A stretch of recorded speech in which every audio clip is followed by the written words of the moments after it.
프랑스 대혁명. 오늘은 세계사에서 가장 극적이고 중요한 사건 중 하나인 프랑스 대혁명에 대해 이야기해 보려고 합니다. 1789년 여름 독일의 문호 괴테는 바로 오늘, 바로 여기서 세계사의 새로운 시대의 막이 올랐다고 감격에 겨워 외쳤죠. 도대체 무슨 일이 있었길래 이런 말을 했을까요? 프랑스 혁명은 단순히 왕이 쫓겨나고 공화국이 세워진 정치적 사건이 아닙니다. 이건 수백만 명의 평범한 사람들이, 지금까지 한 번도 역사의 주인공이 되어 본 적 없는 민중들이 직접 나서서 세상을 바꾼 이야기예요. 오늘 우리는 귀족이나 왕의 시각이 아니라 바로 그 민중들의 눈으로 이 위대한 혁명을 바라보려고 합니다. 1780년대 프랑스를 상상해 볼까요? 겉으로 보기엔 유럽 최강국이었습니다. 베르사유 궁전은 눈부시게 화려했고 루이 16세는 절대군주로서 군림하고 있었죠. 하지만 그 화려한 겉모습 뒤에는 심각한 균열이 생기고 있었어요. 프랑스는 1000년 넘게 유지된 봉건 질서 위에 세워진 나라였습니다. 사회는 세 개의 신분으로 나뉘어 있었어요. 제1신분인 성직자, 제2신분인 귀족, 그리고 나머지 모든 사람들인 제3신분. 문제는 제3신분이 인구의 96%를 차지하는데도 정치적 권리는 거의 없었다는 거예요. 더 큰 문제는 경제적 착취였습니다. 귀족과 성직자들은 세금을 한 푼도 안 내면서 엄청난 봉건 부과금을 받아먹고 있었어요. 농민들은 지주에게 지대를 내고 교회에 11조를 바치고 거기다 국왕에게 세금까지 내야 했습니다. 수확의 절반 이상이 이렇게 빠져나갔죠. 아이러니하게도 이 시기 프랑스 경제는 나쁘지 않았어요. 연간 1.9%씩 성장하고 있었고 섬유 생산량은 250% 증가했으며 철 생산량도 4배가 됐습니다. 상업이 발달하고 도시가 커지면서 중간계급, 즉 부르주아지도 성장했죠. 하지만 여기에 문제가 있었습니다. 경제가 성장해도 그 열매는 귀족과 왕실, 그리고 일부 부유한 상인들만 독차지했어요. 일반 민중의 삶은 오히려 악화됐습니다. 1780년대에 물가는 65%나 올랐는데 임금은 겨우 22%밖에 안 올랐거든요. 민중들은 점점 더 가난해지고 있었던 거예요. 도시의 장인들과 소상인들도 어려웠습니다. 시장이 확대되면서 대상인들과의 경쟁에서 밀려나고 있었고 흉작이 들면 빵 가격이 폭등해서 굶주림에 시달렸죠. 시골 농민들은 더 말할 것도 없었습니다. 이런 상황에서 귀족들은 뭘 했을까요? 놀랍게도 그들은 자신들의 특권을 더욱 강화하려고 했어요. 사치스러운 생활을 유지하기 위해 농민들에게서 봉건 부과금을 더 가혹하게 걷어들였고 공유지를 빼앗았으며 국가와 군대의 좋은 자리를 독점했습니다. 역사가들은 이를 귀족의 폭력적 반동이라고 부릅니다. 한편 왕실은 파산 직전이었어요. 영국과의 7년 전쟁, 미국 독립전쟁 지원으로 엄청난 돈을 쏟아부었거든요. 돈이 필요했던 루이 16세는 1786년에 개혁내각을 구성해서 귀족과 교회에도 세금을 물리려고 했습니다. 귀족들은 격분했죠. 감히 우리한테 세금을 물려? 말도 안 돼. 그들은 고등법원을 통해 개혁안을 거부했고 일부 지역에서는 폭동을 조직하기까지 했어요. 그리고 마침내 1789년 5월 175년 만에 삼부회를 소집하라고 강요했습니다. 이게 결정적인 실수였어요. 귀족들은 삼부회를 통해 자신들의 이익을 관철시킬 수 있다고 생각했죠. 하지만 그들은 판도라의 상자를 열어버린 겁니다. 삼부회 선거 과정에서 놀라운 일이 벌어졌습니다. 프랑스 전역의 수백만 민중이 처음으로 자신들의 대표를 선출하게 됐어요. 마을 회합이 열렸고 사람들은 자기들이 무엇을 원하는지 토론했습니다. 그들은 진정서를 작성했어요. 왕에게 바라는 요구사항 목록이었죠. 이 과정에서 민중은 정치적으로 각성하기 시작했습니다. 우리도 목소리를 낼 수 있구나. 우리의 고통에는 이유가 있었구나. 정치 클럽들이 생겨나고 팸플릿과 신문이 쏟아져 나왔어요. 제3신분의 대표자 대부분은 변호사, 상인, 은행가 같은 중간계급이었습니다. 그들은 원래 급진적이지 않았어요. 왕정을 인정했고 선거권도 재산에 따라 제한되어야 한다고 생각했죠. 하지만 베르사유에 모인 그들은 귀족들의 오만함에 분노했고 파리 대중의 동요를 보면서 대담해졌습니다. 1789년 6월 20일 역사적인 순간이 찾아왔어요. 국왕이 제3신분 대표들의 회의장을 폐쇄하자 그들은 실내 테니스 코트로 몰려갔습니다. 그리고 거기서 맹세했죠. 우리는 헌법이 제정될 때까지 절대 해산하지 않겠다. 이건 혁명적 선언이었습니다. 그들은 스스로를 국민의회라고 불렀어요. 왕의 명령이 아니라 국민의 뜻이 최고라는 의미였죠. 루이 16세는 2만 명의 군대를 소집하고 개혁파 재무총감을 파면하며 위협했습니다. 그러자 파리 대중이 움직였어요. 7월 12일 가난한 지역 주민들이 머스킷 총을 들고 거리로 나왔습니다. 군사 쿠데타가 임박했다는 소문이 돌았거든요. 그리고 7월 14일 역사가 바뀌는 날이 왔습니다. 엄청난 군중이 바스티유 요새로 몰려갔어요. 높이 30m, 해자로 둘러싸인 거대한 요새였죠. 왜 바스티유였을까요? 거기에 화약이 보관돼 있었고 정치범들이 갇혀 있었기 때문입니다. 수비대가 대포를 쏘았어요. 3시간 동안 총격전이 벌어졌고 83명이 목숨을 잃었습니다. 하지만 민중은 물러서지 않았어요. 폐병원에서 대포를 끌고 와서 맞섰죠. 결국 사령관은 항복했고 바스티유는 민중의 손에 넘어갔습니다. 이 소식이 전국으로 퍼졌어요. 수많은 도시에서 똑같은 일이 벌어졌습니다. 혁명은 이제 돌이킬 수 없는 강물이 됐죠. 바스티유 함락은 국민의회에 용기를 불어넣었습니다. 8월 4일 밤 의원들은 봉건제 폐지를 선포했어요. 물론 완전한 폐지는 아니었어요. 농민들이 보상금을 지불하는 조건이었죠. 하지만 1000년 동안 이어진 봉건 질서의 법적 기반이 무너진 거예요. 8월 26일에는 더 대단한 일이 있었습니다. 인권선언을 채택한 거죠. 인간은 태어날 때부터 자유롭고 평등한 권리를 가진다. 이건 혁명적 선언이었어요.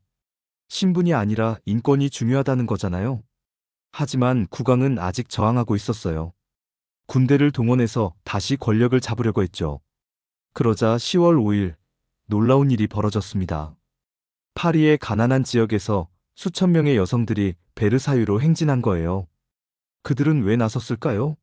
빵이 없었기 때문입니다.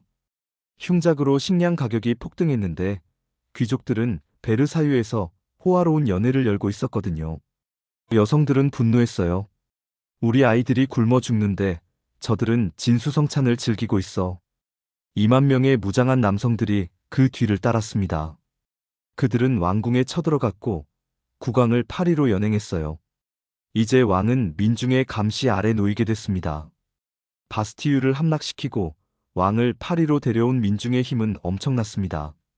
하지만 실제 권력은 누가 쥐고 있었을까요? 국민방위대를 지휘하는 라파에트였어요. 미국 독립전쟁에 참여했던 귀족 출신이죠. 라파에트와 부유한 중간계급 지도자들은 온건한 개혁을 원했습니다. 그들이 만든 헌법을 보면 알 수 있어요.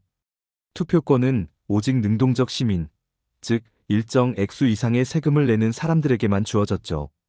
가난한 사람들은 수동적 시민이라며 배제됐습니다. 국왕에게는 법률을 2년간 보류할 수 있는 권한까지 줬어요. 1790년 7월 14일 바스티유 함락 1주년을 기념하는 대규모 축제가 열렸습니다. 연맹축제라고 불렀죠. 국왕, 귀족, 중간계급, 민중이 함께 모여 화합을 다짐했어요. 많은 사람들이 이제 혁명은 끝났다고 생각했습니다. 하지만 평화는 오래가지 않았어요. 3가지 문제가 있었습니다. 첫째, 귀족들은 여전히 불만이었어요. 비록 재산은 보존했지만 특권을 잃었잖아요. 많은 귀족이 해외로 망명해서 반혁명 음모를 꾸몄습니다. 왕과 왕비도 몰래 외국 군주들에게 편지를 보냈어요. 우리를 구하러 와주세요. 둘째, 민중의 삶은 나아지지 않았습니다. 빵값은 여전히 비쌌고 실업은 심각했어요. 1789년 여름에는 농촌에서 대공포라는 농민 반란이 일어났죠. 농민들이 귀족의 저택을 불태우고 봉건 문서를 없애버렸어요. 도시에서는 식량 투기꾼들을 공격하는 소요가 계속됐습니다. 셋째, 정치 클럽들이 급진화되고 있었어요. 파리에는 주요한 클럽이 두 개 있었습니다. 변호사 로베스피에르가 이끄는 자코벤 클럽, 그리고 당통이 주도하는 코르들리에 클럽이었죠. 특히 코르들리에 클럽은 가입비가 싸서 가난한 사람들도 많이 참여했어요. 신문도 중요한 역할을 했습니다. 의사 출신인 장폴 마라가 발행한 인민의 벗은 민중 사이에서 폭발적 인기를 끌었어요. 마라는 귀족과 부자들의 음모를 폭로하고 민중의 권리를 옹호했죠. 1791년 6월 결정적 사건이 터졌습니다. 루이 16세가 가족들과 함께 파리를 탈출하려다 잡힌 거예요. 국경 지역에 집결한 반혁명 군대와 합류하려던 거였죠. 다행히 시골 우체국장이 눈치채고 민병대를 소집해서 막았습니다. 이제 민중은 확신했어요. 왕은 배신자다. 그러나 국민의회의 지배층은 여전히 왕정을 고수했습니다.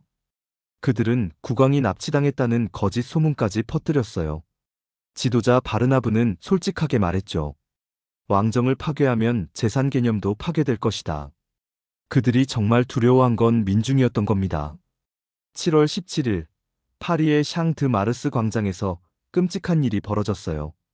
수천 명의 민중이 공화정을 요구하는 청원서에 서명하기 위해 모였습니다. 바로 1년 전에 연맹축제가 열렸던 그 장소였죠.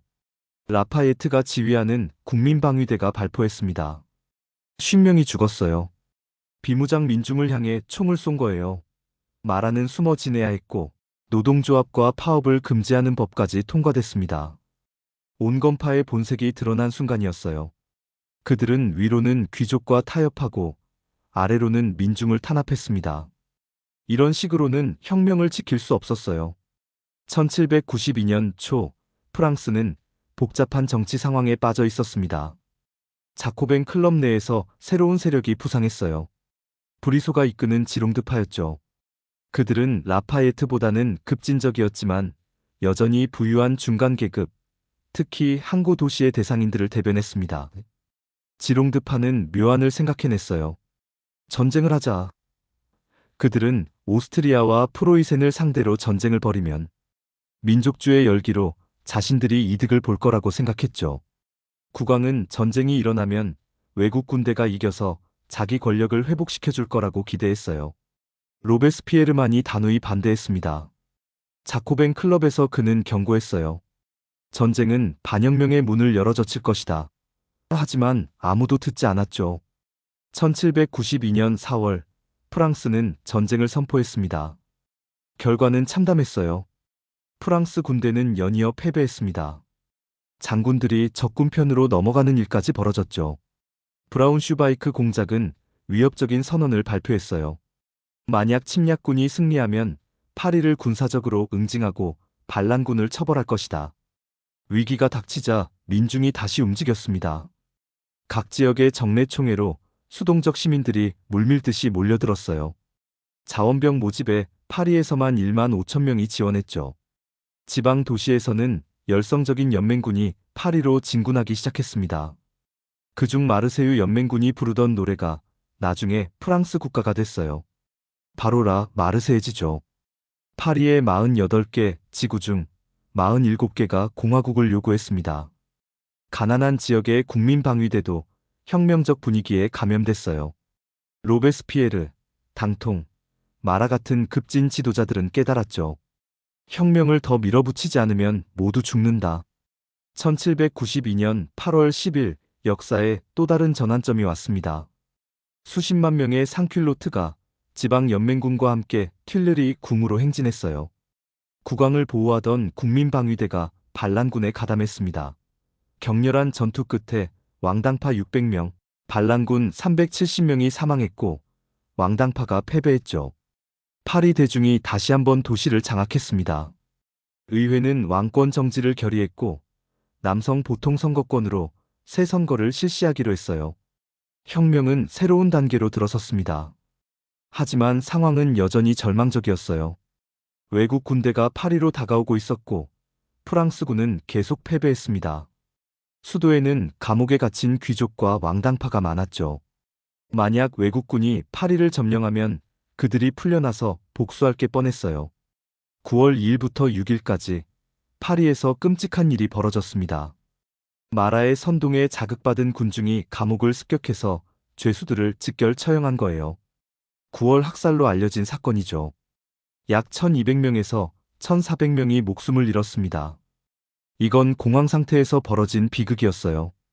민중은 자신들을 지도할 조직이 없었고 두려움에 휩싸여 있었습니다. 불행히도 무고한 평범한 죄수들도 왕당파와 함께 죽어갔죠. 하지만 그 효과는 있었어요. 파리 시내의 왕당파들이 겁먹고 숨죽였습니다. 그리고 민중의 결의는 더욱 단단해졌죠. 9월 20일 역사가 바뀌는 순간이 왔습니다. 발미에서 혁명군이 침략군을 막아낸 거예요. 파리에서 달려온 열정적인 자원병들이 정규군과 함께 싸워 이겼습니다. 괴테가 새로운 시대가 시작됐다고 외친 게 바로 이 순간이었어요. 다음 날인 9월 21일 새로운 국민공회가 왕정 폐지를 선포했습니다. 프랑스는 분리할 수 없는 하나의 공화국이다. 이건 역사상 최초로 모든 남성 유권자의 투표로 선출된 입법기관이었어요. 이제 많은 것이 바뀌었습니다. 11조가 폐지됐고 봉건제가 실제로 끝났어요. 국가가 더 이상 교회를 지원하지 않았고 교육과 과학을 장려하는 계획이 수립됐습니다. 전선의 민병대에서는 병사들이 직접 장교를 선출했어요. 하지만 혁명은 여기서 끝나지 않았습니다. 앞으로 2년 동안 더욱 급진화될 거예요. 1793년 초 프랑스는 다시 위기에 빠졌습니다. 지롱드파가 정부를 장악하고 있었지만 그들은 결정적 조치를 취하지 못했어요. 그들은 식량 가격 통제를 거부했고 투기꾼 처벌도 하지 않았습니다. 민중은 여전히 굶주리고 있었죠. 게다가 국왕 처형 문제로 갈등이 생겼어요. 1793년 1월 21일 국민공회는 근소한 표차로 루이 16세의 사형을 결정했습니다. 지롱드파 중 많은 이들이 반대했지만 결국 처형됐죠. 이제 돌아갈 길은 없었어요. 전쟁은 다시 불리해졌습니다. 사령관 뒤무리에가 적군 편으로 넘어갔어요.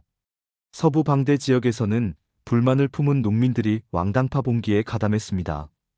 5월에는 리옹이 반혁명 세력에게 넘어갔고 툴롱은 영국군에게 항구를 내줬어요. 프랑스는 사방이 적으로 둘러싸였습니다. 지롱드파의 온건 정책은 완전히 실패했어요. 파리의 각 지구에서 움직임이 시작됐습니다.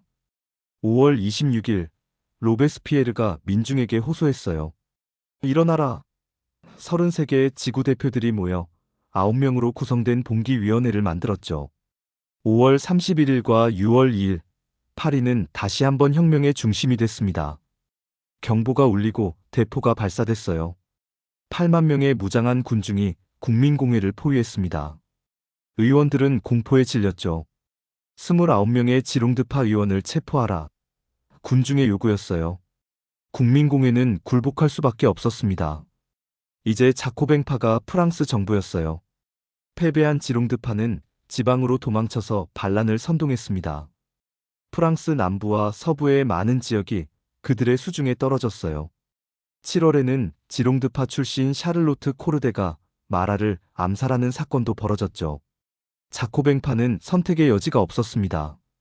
혁명을 살리려면 대담한 조치가 필요했어요. 공안위원회가 만들어졌습니다. 긴급 조치를 취할 수 있는 권한을 가진 혁명 정부였죠. 그들은 무엇을 했을까요? 첫째, 최고 가격제를 실시했습니다. 빵 가격을 통제한 거예요. 민중이 굶주리는 동안 투기하는 사람은 사형에 처했어요. 둘째, 부자들에게 강제로 돈을 빌렸습니다. 전쟁 비용을 마련하기 위해서였죠. 가족을 부양하는 데 필요한 최소 수입 이상에는 10에서 50%의 누진세를 부과했어요. 셋째, 경제를 중앙에서 통제했습니다. 전쟁 물자를 생산하는 주요 부문들을 국유화했어요. 넷째, 교회와 망명 귀족의 토지를 몰수해서 농민들에게 나눠줬습니다. 농민의 분노를 달래기 위해서였죠. 다섯째, 군대를 개혁했습니다. 18세에서 25세 미혼 남성은 모두 군복무를 해야 했어요. 부자들이 돈 내고 면제받던 대리 복무제는 폐지됐죠. 혁명 자원병과 정규군이 통합됐고 함께 장교를 선출했습니다. 이런 조치들 덕분에 혁명군은 강력해졌습니다. 그들은 반혁명 세력을 하나하나 격파하기 시작했어요. 하지만 가장 논란이 되는 조치가 남아 있었습니다. 바로 공포정치였어요. 1793년 9월 국민공회는 공포를 의사일정에 올린다고 선언했습니다. 혁명재판소가 가동되기 시작했어요. 혁명의 적으로 의심되는 사람들이 재판을 받고 많은 이들이 단두대로 향했죠. 10월에 왕비 마리앙투아 네트가 처형됐습니다. 이어서 지롱드파 지도자들이 단두대에 올랐어요. 1793년 마지막 3개월 동안 395명의 피고인 중 177명이 사형 선고를 받았습니다. 공포정치를 어떻게 봐야 할까요? 이건 복잡한 문제예요. 한편으로 이건 내전 상황에서 벌어진 일이었습니다. 만약 반혁명 세력이 승리했다면 훨씬 더 무자비한 보복이 있었을 거예요. 실제로 리옹, 마르세유, 툴롱을 점령한 왕당파는 엄청난 학살을 자행했어요. 리옹에서만 800명이 죽었죠. 방대에서는 공화주의자들이 무더기로 학살당했습니다. 구체제에서는 가난한 사람이 천조각을 훔쳤다고 교수형에 처해지는 게 일상이었어요. 훗날 미국 작가 마크 트웨이는 이렇게 썼죠. 두 가지 공포정치가 있었다. 하나는 몇 달 동안 지속됐고 다른 하나는 1000년 동안 지속됐다. 다른 한편으로 공포정치는 분명 비극이었습니다. 무고한 사람들도 희생됐고 혁명 동지들끼리 서로를 죽이는 일도 벌어졌어요. 자코뱅파 정부를 이끈 로베스피에르는 냉혹한 학살자로 묘사되곤 합니다. 하지만 실제로 그는 혁명 초기에 사형제 폐지를 주장한 거의 유일한 인물이었어요. 그는 진퇴양난에 빠져 있었습니다. 한쪽에는 에베르 같은 극단파가 있었어요. 그들은 더 급진적인 조치를 요구했고 부자들에 대한 공격을 부추겼죠.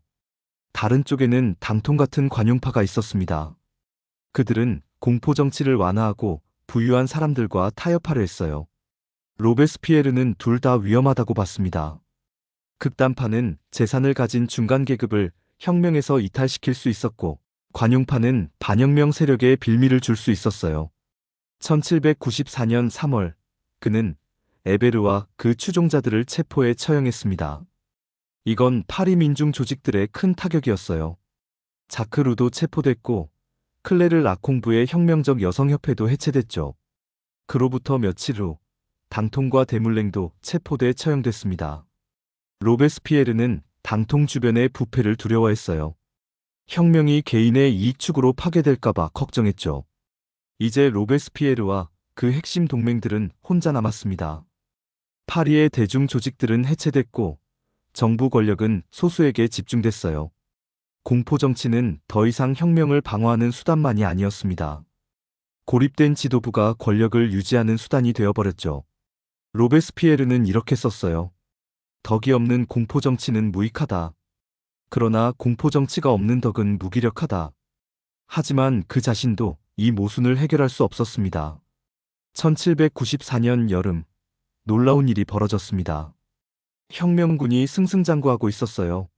지방의 반란들은 진압됐고 외국 군대는 물러났으며 프랑스군은 브뤼셀을 점령하고 북진하고 있었습니다. 자코뱅파의 방법은 성공한 거예요. 지롱드파의 온건책으로는 절대 이룰 수 없었던 일이었죠.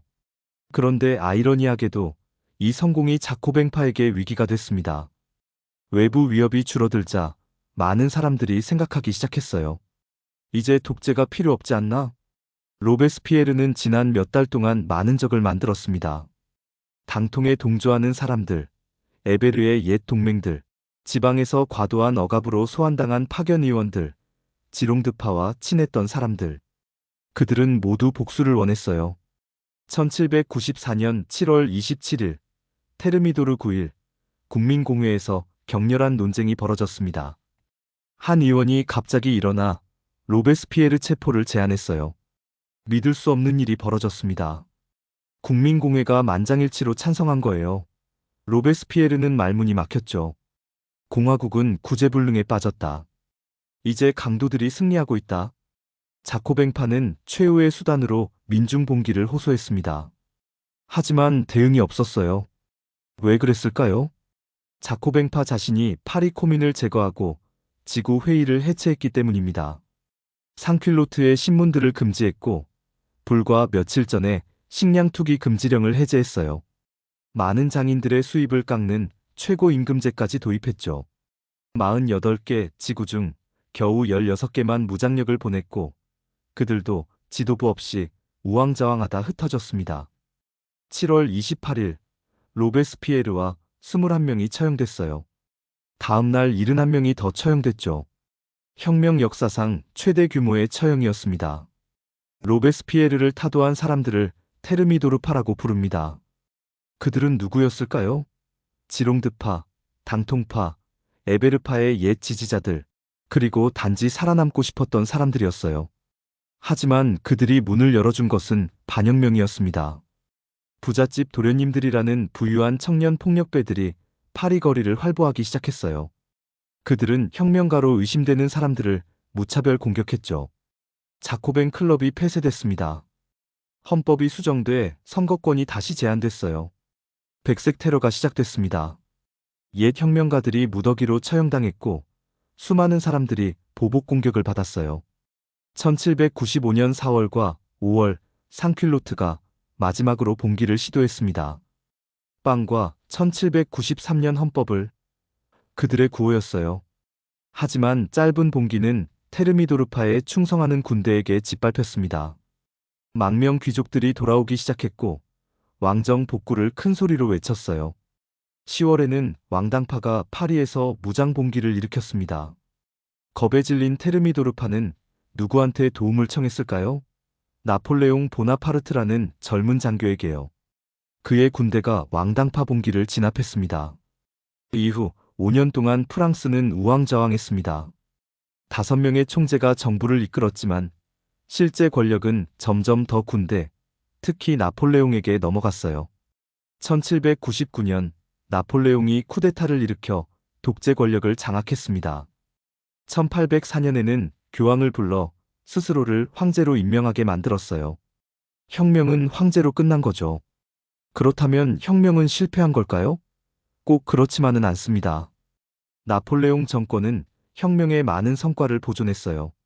봉건제 폐지, 독립자영농 창출, 내부 관세 철폐, 부르주아 중심의 정책, 이런 것들은 유지됐습니다.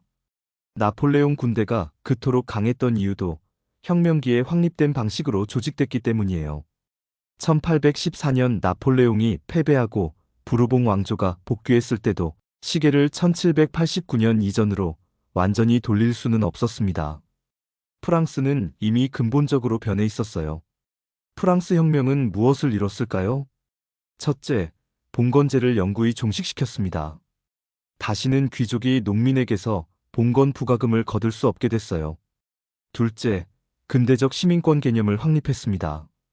인권선언의 원칙들은 이후 전 세계에 영향을 미쳤죠. 셋째, 민중이 역사의 주체가 될 수 있음을 보여줬습니다. 바스티유를 함락시키고 왕을 끌어내리고 외국 군대를 물리친 것은 평범한 사람들이었어요. 넷째, 계급투쟁의 전통을 만들었습니다. 파리의 상퀼로트가 배운 교훈은 이후 1830년, 1848년, 1871년 그리고 20세기의 혁명들로 이어졌어요. 소설가 스탕달은 이렇게 말했습니다. 2000년의 세계 역사에서 그토록 급격한 관습 사상 신념의 혁명은 아마 전에는 결코 없었을 것이다. 하지만 혁명에는 한계도 있었습니다. 가장 큰 한계는 상퀼로트의 독자적인 계급 조직이 없었다는 점이에요. 파리의 대중은 작은 작업장에서 일하는 장인, 직인, 소상인들이었어요.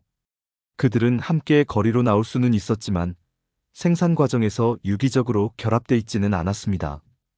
그래서 그들은 자코뱅파를 압박해서 급진적 조치를 취하게 만들 수는 있었지만 스스로 권력을 장악하고 사회를 재조직할 수는 없었어요.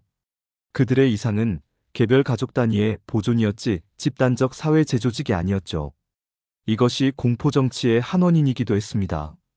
민중이 혁명을 직접 통제할 수 없었기에 다른 사람들이 혁명을 파괴하지 못하도록 단두대에 의존해야 했던 거예요.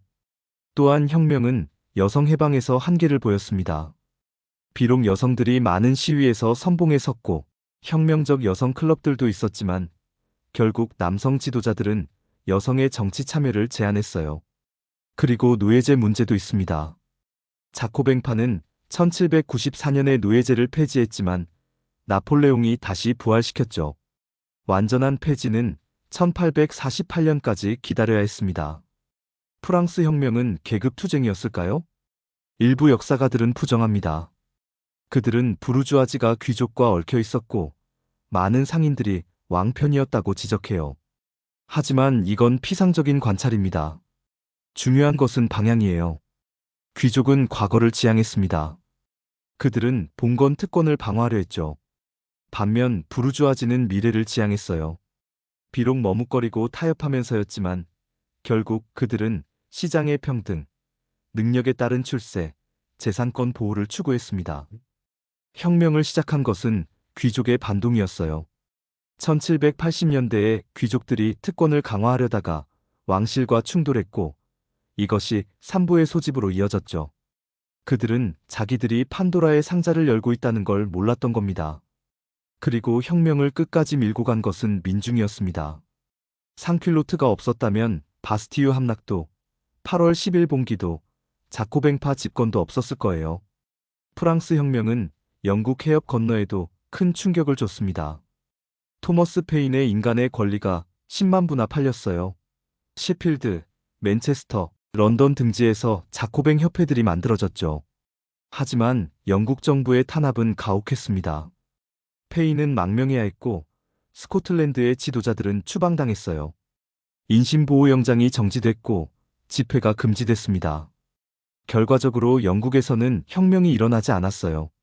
하지만 씨앗은 뿌려졌습니다. 1815년 이후 영국 노동계급 운동의 전통은 바로 이 시기에 형성된 거예요.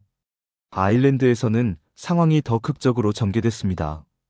1791년 프로테스탄트 변호사 울프톤이 아일랜드인협회를 만들었어요. 놀랍게도 그들은 가톨릭과 프로테스탄트의 연대를 추구했습니다. 영국의 지배를 끝내고 프랑스식 공화국을 세우려 한 거죠. 1798년 봉기가 일어났습니다. 10만 명의 반란군이 일어났지만 프랑스의 지원은 너무 늦었고 영국군이 잔혹하게 진압했어요. 3만 명이 죽었습니다. 더 끔찍한 것은 영국이 의도적으로 종교적 분열을 조장했다는 점입니다. 오렌지회를 조직해서 프로테스탄트가 가톨릭을 공격하게 만들었어요. 한때 함께 싸웠던 두 종교 집단은 이제 서로를 증오하게 됐습니다. 공화주의와 오렌지주의, 아일랜드를 200년 동안 괴롭힌 이 두 전통은 프랑스 혁명에서 비롯된 거예요. 대서양 건너 아이티에서는 가장 극적인 일이 벌어졌습니다. 50만 흑인 노예들이 반란을 일으킨 거예요. 투생 루베르티르가 이끄는 노예 반란군은 놀라운 성과를 거뒀습니다. 1794년 자코뱅파 국민공회가 노예제 폐지를 선포했고 이는 혁명의 동맹이 됐죠. 6만 명의 영국 원정군을 격퇴했어요. 나폴레옹이 노예제를 다시 강요하려 했지만 데살린이 이끄는 흑인 군대가 프랑스 군도 무찔렀습니다. 1804년 아이티는 독립했어요. 세계 최초의 흑인 공화국이 탄생한 겁니다. 비록 가난했지만 아이티의 흑인들은 자유로웠어요. 미국이나 브라질의 노예들과는 달랐죠. 프랑스 혁명의 이상은 대서양을 건너 노예들도 해방시킨 겁니다. 라틴 아메리카에서도 혁명의 열기가 번졌습니다. 시몬 볼리바르, 미겔 이달고, 호세 마리아 모렐로스. 이들은 프랑스 혁명의 영감을 받았어요. 1810년대와 1820년대에 걸쳐 라틴 아메리카는 스페인에서 독립했습니다. 하지만 볼리바르의 꿈은 이뤄지지 않았어요. 토지개혁은 실패했고 대지주들이 계속 권력을 장악했죠. 라틴 아메리카 연합도 만들어지지 않았습니다. 왜 그랬을까요? 대지주들이 너무 강했고 농민과 도시 민중의 독자적 조직이 없었기 때문입니다. 프랑스에서처럼 아래로부터의 혁명이 없었던 거예요. 자, 그럼 프랑스 대혁명을 전체적으로 어떻게 평가해야 할까요? 분명 한계는 있었습니다. 테르미도르 반동, 나폴레옹의 독재, 부르봉 왕조의 복귀. 많은 혁명가들이 절망했어요. 혁명은 언제나 자기 자식들을 집어삼킨다는 냉소적인 말도 나왔죠. 하지만 그건 전체 그림이 아닙니다. 혁명은 봉건제를 영구히 끝냈어요. 인권과 평등의 이상을 확립했죠. 무엇보다 민중이 역사를 바꿀 수 있다는 것을 보여줬습니다. 파리의 좁은 골목길에서, 바스티유 앞에서, 튠르리 궁 앞에서 싸운 평범한 사람들.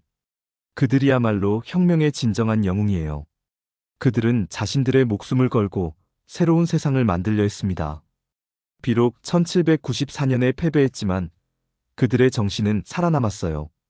1830년 7월 혁명, 1848년 2월 혁명, 1871년 파리 코민, 1936년 인민전선, 1968년 5월.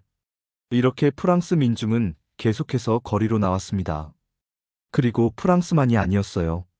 전 세계에 억압받는 사람들이 프랑스 혁명에서 영감을 받았죠. 라틴 아메리카의 독립운동, 유럽의 1848 혁명들, 러시아 혁명, 중국 혁명, 모두 프랑스 혁명의 유산을 계승했습니다.